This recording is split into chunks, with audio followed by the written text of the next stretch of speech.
Sziasztok! Harkály László, fogyásspecialista vagyok. Elmúltam 71 éves, és ezt a videót azért csinálom, mert nagyon sok ember nem nagyon akarja elhinni, hogy én hány éves vagyok, hogy elmúltam már 70. És tudjátok, nem én vagyok ilyen hihetetlen jó fizikai állapotban, hanem a velem egykorúak vannak nagyon rossz állapotban.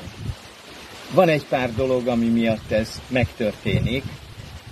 Lehet rosszul táplálkoznak, de az egyik legfőbb probléma az, hogy nem mozognak.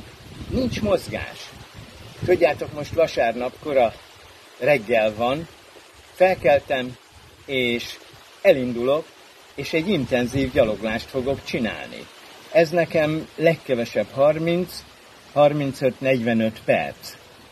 És ezzel is nagyon-nagyon jó kondícióba tudod tartani a testedet. Tehát ne testpedjél otthon, és ajvékoljál, hogy jaj, nekem milyen rossz, fáradt vagyok, meleg van. Ugye kifogást ezret lehet találni. Hideg van, süt a nap, esik az eső, fúj a szél, minden probléma lehet. Nem.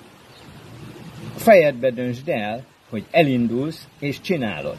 Ugyanis sport nélkül nem lehet meggyógyulni, nem lehet egészségesnek maradni, és csak a halott ember nem mozog. Mutatom a tempót, hogy mi legyen a tempó, én legalábbis így szoktam.